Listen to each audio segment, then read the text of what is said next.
नमस्कार दोस्तों, इस वीडियो में हम बात करेंगे डीप वेन थ्रोम्बोसिस के बारे में। दोस्तों, डीप वेन थ्रोम्बोसिस खून के थक्का जमने से जुड़ी एक स्थिति होती है और जब शरीर की किसी एक या कई गहरी नसों में ब्लड क्लॉट बन जाता है तो उसे डीवीटी या डीप वेन थ्रोम्बोसिस के नाम से जाना जाता है।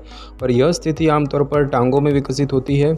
इसके जोखिम कारकों में गतिहीनता यानी कि कम चलना फिरना, हार्मोन थेरेपी और प्रेगनेंसी टेस्ट वगैरह शामिल है। डीप वेन थ्रोम्बोसिस के कारण टांगों में दर्द और सूजन हो सकती है और कई बार इसके कारण किसी भी प्रकार का लक्षण विकसित नहीं होता। और इस स्थिति में होने वाले कुछ सामान्य लक्षणों में नस के आसपास की जगह गर्म होना, छूने पर दर्द होना, सूजन या फिर दर्द होना वगैरह शामिल होते हैं। डीप वेन थ्रोम्बोसिस की जांच करने के लिए डॉक्टर आपसे लक्षणों से जुड़े कुछ सवाल पूछेंगे और सूजन व दर्द वगैरह जैसे डीवीटी के लक्षणों की जांच करने के लिए आपका शारीरिक परीक्षण करेंगे। जीवन शैली में कुछ बदलाव करके डीवीटी होने के जोखिम को कम किया जा सकता है और जीवन शैली के बदलावों में ब्लड प्रेशर को नियंत्रित रखना, धूम्रपान छोड़ना और यदि आपका वज़न अधिक है तो वज़न घटाना वगैरह शामिल होता है। डॉक्टर आपसे चर्चा करेंगे और कुछ प्रकार के उपचार लिखेंगे जो कि खून के थक्के बनाने की आपके शरीर की क्षमता को कम कर देते हैं और इस स्थिति का इलाज दवाओं से किया जाता है। और उपचार में विशेष रूप से एंटीकोएगुलेंट्स यानी कि खून को पतला करने वाली दवाएं शामिल होती है। दोस्तों, इसके लक्षणों की बात करें तो कुछ मामलों में डीवीटी से किसी प्रकार के लक्षण विकसित नहीं होते और यदि लक्षण विकसित होते हैं तो वो होते हैं प्रभावित क्षेत्र में तीव्र दर्द, जिस जगह पर थक्के जम रहे हैं वहाँ पर त्वचा गर्म होना, त्वचा लाल होना, विशेष रूप से घुटनों के नीचे टांग की पिछली तरफ और किसी एक टांग और आमतौर पर पिंडली में दर्द होना, सूजन और टेंडरनेस होना यानी कि छूने पर दर्द होना। डीवीटी आमतौर पर एक ही टांग को प्रभावित करता है। जब आप अपने पैर को घुटने की तरफ ऊपर उठाते हैं तो दर्द गंभीर हो सकता है। अगर हम बात करें कि डॉक्टर को कब दिखाएं तो डीवीटी एक गंभीर मेडिकल स्थिति होती है। यदि आपको लगता है कि आपको डीप वेन थ्रोम्बोसिस के लक्षण विकसित हो रहे हैं तो जितना जल्दी हो सके अपने डॉक्टर से संपर्क करें। और इस बीमारी के सिलसिले में डॉक्टर लक्षणों की जांच करते हैं, आपकी पिछली मेडिकल स्थिति का पता लगाते हैं और फिर आपके लिए सबसे बेहतर इलाज का चुनाव करते हैं। यदि आप में पल्मोनरी एम्बोलिज्म के लक्षण विकसित होते हैं तो तुरंत डॉक्टर की मदद लेना बहुत ज़रूरी होता है। यह डीप वेन थ्रोम्बोसिस की बेहद जीवन घातक स्थिति होती है और पल्मोनरी एम्बोलिज्म के चेतावनी संकेत और लक्षण कुछ हो सकते हैं जैसे कि अचानक से सांस फूलना, छाती में दर्द व तकलीफ जो कि गहरी सांस लेते हैं या खांसी करते समय और भी बदतर हो जाती है, सिर घूमना या चक्कर आना, बेहोश होना, नाड़ी तेज़ होना और खांसी के साथ खून आना। यदि आपको लगता है कि आपको डीवीटी नहीं है लेकिन आपको यह लगता है कि आप इसके जोखिम पर हैं तो आपको डॉक्टर से मिलने का अपॉइंटमेंट ले लेना चाहिए। यदि रोग की रोकथाम में मदद करने के लिए भी उपचार लिए जाने का विकल्प है तो डॉक्टर ही आपको इस बारे में बता सकते हैं। दोस्तों, अब बात करते हैं कि डीप वेन थ्रोम्बोसिस किस कारण से होता है। तो डीवीटी उन नसों में होता है जो कि हार्ट से खून लेकर आती है और जब शरीर की गहरी नसों में खून की गति धीमी हो जाती है तो डीप वेन थ्रोम्बोसिस रोग हो जाता है।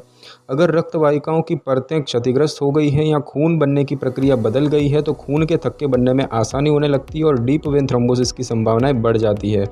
नसों में ब्लड क्लॉट बनने का सबसे सामान्य कारण गतिहीनता होती है। सर्जरी या आघात से होने वाली क्षति के कारण या किसी प्रकार की चोट या इन्फेक्शन के खिलाफ प्रतिक्रिया के कारण भी नसों में खून के थक्के जमने लग सकते हैं।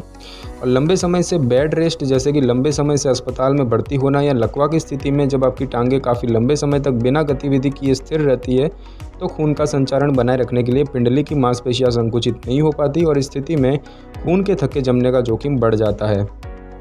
अगर हम बात करें इसका खतरा कब बढ़ता है तो डीप वेन थ्रोम्बोसिस रोग किसी को भी हो सकता है और यह रोग विकसित करने में कई कारक योगदान करते हैं, लेकिन अगर किसी व्यक्ति में ऐसे एक से अधिक कारक हैं तो खून जमने की संभावनाएं होती हैं और खून के थक्के जम सकते हैं।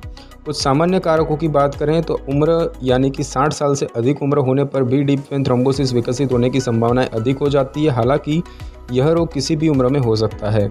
जन्मजात ब्लड क्लॉटिंग डिसऑर्डर, तो कुछ लोगों में पैदाइशी ही एक ऐसा विकार होता है जो उनके खून के थक्के जमने में आसानी कर देता है और यह स्थिति खुद ही कई बार किसी प्रकार के खून के थक्के जमने का कारण नहीं बन सकती जब तक किसी अन्य एक या अधिक जोखिम कारकों के साथ ना जुड़ी हों। हड्डी में फ्रैक्चर, मांसपेशियों में चोट या किसी मुख्य सर्जरी के कारण भी नसें क्षतिग्रस्त हो सकती हैं। बेड रेस्ट, शरीर की कम गतिशीलता, लंबे समय तक बैठना, लंबे समय तक टांगों को मोड़ कर रखना और लकवा वगैरह होने से भी खून का बहाव धीमा पड़ सकता है। लंबे समय तक बैठे रहना जैसे कि गाड़ी चलाना या फ्लाइट वगैरह में सफ़र करना, जब आपकी टांगें लंबे समय तक स्थिर रहती है तो खून का संचारण करने के लिए टांगों की मांसपेशियां सिकुड़ने नहीं पाती और इसीलिए अगर आपकी टांग की पिंडली लंबे समय तक स्थिर रहती है तो खून के थक्के जमने लग सकते हैं। गर्भावस्था, गर्भ निरोधक गोलियां या हार्मोन रिप्लेसमेंट थेरेपी से एस्ट्रोजन का स्तर बढ़ना। कैंसर व कैंसर के उपचार। तो कुछ प्रकार के कैंसर आपके शरीर में ऐसे पदार्थ की मात्रा को बढ़ा देते हैं जो खून के थक्के जमने का कारण बनते हैं। कुछ प्रकार के कैंसर के उपचार भी ब्लड क्लॉट के जोखिम को बढ़ा देते हैं। हार्ट फेल्यूर यानी हार्ट की विफलता की समस्या भी खून के थक्के के जमने के जोखिम को बढ़ाती है। परिवार में किसी व्यक्ति को या खुद को पहले भी डीवीटी की समस्या होना या फिर अधिक वजन होना या मोटापा। अधिक वजन होने से आपकी टांगों और पेल्विस की नसों में दबाव बढ़ जाता है। सेंट्रल वेनस कैथेटर या फिर वेरिकोज वेन्स या फिर टांगों या पैरों में किसी प्रकार की कमी होना या फिर धूम्रपान करना, सिगरेट वगैरह पीना भी खून के थक्के जमने और खून का संचारण होने वगैरह जैसी प्रक्रियाओं को प्रभावित करते हैं और जिससे कि डीवीटी के जोखिम बढ़ जाते हैं। दोस्तों, इसके इलाज की बात की जाए तो डीवीटी का जितना जल्दी हो सके परीक्षण और इलाज करवाना बहुत ज़रूरी होता है। डॉक्टर मरीज से चर्चा करते हैं और उसके लिए ऐसा उपचार निर्धारित करते हैं जो खून के थक्के जमने की क्षमता को कम कर देता है। अगर हम बात करें दवाओं की तो आमतौर पर एंटीकोएगुलेंट्स या खून पतला करने वाली दवाएं डीवीटी से पीड़ित मरीजों के लिए लिखी जाती है और ये दवाएं शरीर में दो काम करती हैं। एक तो खून के थक्के जमने की क्षमता को कम कर देती है और दूसरा पहले से ही बने हुए थक्कों का आकार बढ़ने से रोकती है। खून पतला करने वाली दवाएं पहले से ही बने हुए खून के थक्कों को नहीं तोड़ पाती, हालांकि वे थक्के जमने की प्रक्रिया को प्रभावित करती है जिससे कि शरीर अपने सामान्य तंत्र की मदद से थक्कों को तोड़ देता है। मरीज़ एंटीकोएगुलेंट दवाओं को टैबलेट, इंजेक्शन या इंट्रावेनस के द्वारा ले सकता है, यानी कि नसों के द्वारा। आमतौर पर एंटीकोएगुलेंट्स दवाओं का टैबलेट के रूप में 6 महीने का कोर्स दिया जाता है, लेकिन हर व्यक्ति के लिए उपचार के तरीके अलग हो सकते हैं। दूसरा है दबाव वाले मोजे यानी कि कंप्रेशन स्टॉकिंग। दबाव वाले मोजे पहनने से सूजन की रोकथाम की जाती है और ये खून के थक्के जमने से रोकथाम करने में भी मदद करते हैं। ये मोजे आपके घुटने से थोड़ा नीचे या घुटनों तक पहुंच जाते हैं और आपके डॉक्टर आपको इसे रोज़ाना पहनने की सलाह भी दे सकते हैं। अगर हम बात करें सर्जरी की तो डीप वेन थ्रोम्बोसिस के गंभीर मामलों में सर्जरी करने वाले डॉक्टरों के पास 2 विकल्प होते हैं, जिसमें पहला प्रभावित नस तक पहुँचना और फिर उस थक्के को हटा देना होता है और इस सर्जरी प्रक्रिया को हम थ्रोम्बेक्टोमी कहते हैं। जबकि दूसरा विकल्प डीवीपी की जगह पर थ्रोम्बोलाइटिक दवाएं या फिर क्लोट बस्टर दवाएं पहुंचाना होता है जो कि थक्के को पिघला देती है। कुछ दुर्लभ मामलों में, कुछ गंभीर मामलों में सर्जरी करने वाले डॉक्टर सर्जरी के द्वारा फेफड़ों से थक्के को हटाते हैं और इस सर्जरी प्रक्रिया को एम्बोलेक्टोमी कहते हैं और यह प्रक्रिया काफ़ी जोखिम भरी होती है और इसीलिए इसको हमेशा सहारे के रूप में इस्तेमाल करना चाहिए। तो दोस्तों, इस वीडियो में बस इतना ही। अगर आपको वीडियो अच्छी लगी हो तो वीडियो को लाइक और शेयर करें और कमेंट करना बिल्कुल भी ना भूलें। और अगर आप हमारे चैनल पर नए हैं तो चैनल को सब्सक्राइब करके बेल आइकन के बटन को क्लिक कर लें ताकि मेरी नई वीडियो की नोटिफिकेशन सबसे पहले आपको मिल सके। Thanks for your time.